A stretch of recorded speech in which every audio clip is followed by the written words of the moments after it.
अस्सलामुअलैकुम रहमतुल्लाहि वबरकातुहू। गर्मी की शिद्दत से हुकूमत पाकिस्तान ने बहुत अच्छा फ़ैसला किया कि 28 से छुट्टियां जो हैं वो स्टार्ट हो गई।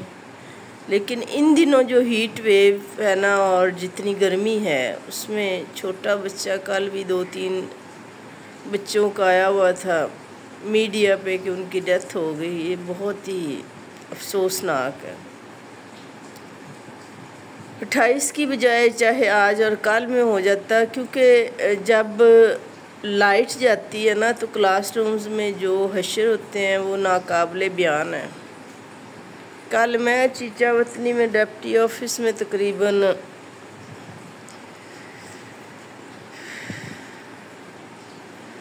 दिन के एक लंबे अरसे तक लाइट जो है वो नहीं रही, तो हाथ वाला पंखा जो है वो काम नहीं कर रहा था। लग रहा था कि अभी जो है ना वो तबीयत इसको बर्दाश्त नहीं कर पाएगी। तो बच्चों के कमरों में तो इतनी ज़्यादा स्ट्रेंथ होती है, उस्ताद होता है, जब इंसान हाथ से पंखा करके स्टेबल नहीं रह सकता तो बच्चा मासूम या टीचर जो है वो कमरे में बैठ के कैसे सारों को पढ़ा सकते हैं। उस्ताद तो जैसे तैसे सबक पढ़ा देता है, लेकिन बच्चे का जो है ना वो जहन नहीं होता, क्योंकि वो गर्मी की शिद्दत को बर्दाश्त करना उसके लिए मुश्किल होता है।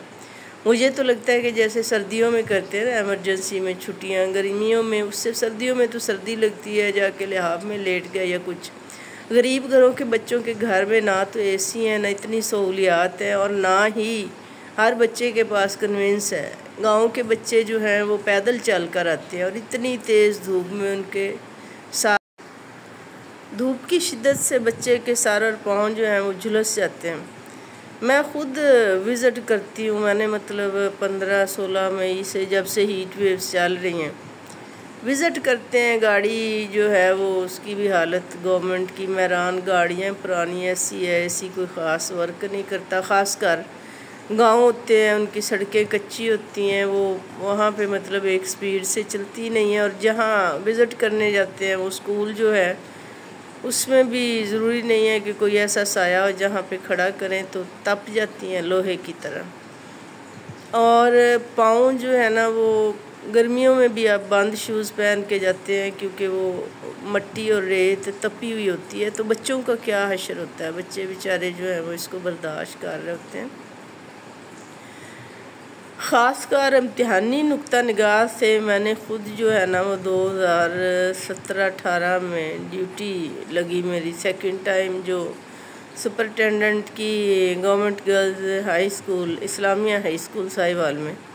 तो वहाँ पे मेरी एक मतलब इन्विजिलेटर बेहोश हुई और बच्चे, और जब लाइट जाती थी तो वहाँ पे वो वाटर पंप ट्यूबवेल की तरह लगा हुआ था। वहाँ से मैं एक दिन लाइट गई हुई और तपता हाल, बुरे हाल, ऐसे लगता था सारे बेहोश होंगे।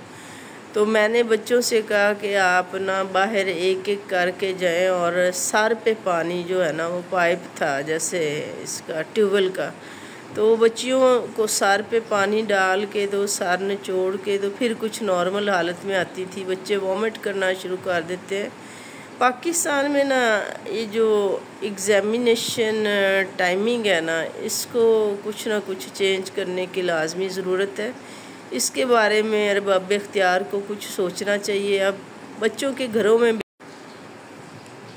गरीब लोग ज़्यादा हैं और अमीर जो हैं वो कम है। गुर्बत जो है उसने लोगों को मजबूर किया हुआ है। हर घर में ना एसी है, ना अलहदा रूम है। तो पढ़ने वाले बच्चे जिनके पेपर जो हैं वो FSC जब उनका फ्यूचर डिफ़ाइन हो रहा होता है, उनके लिए इन दिनों में पढ़ के पेपर देना इंतहाई मुश्किल है।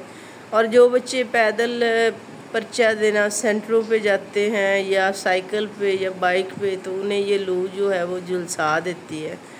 तो कुछ तो ऐसा हमें सोचना चाहिए अपनी यंग जनरेशन के लिए कि कोई सूटेबल टाइम पे जो है ना ये पेपर हो। इस गर्मी में तो बहुत मुश्किल है।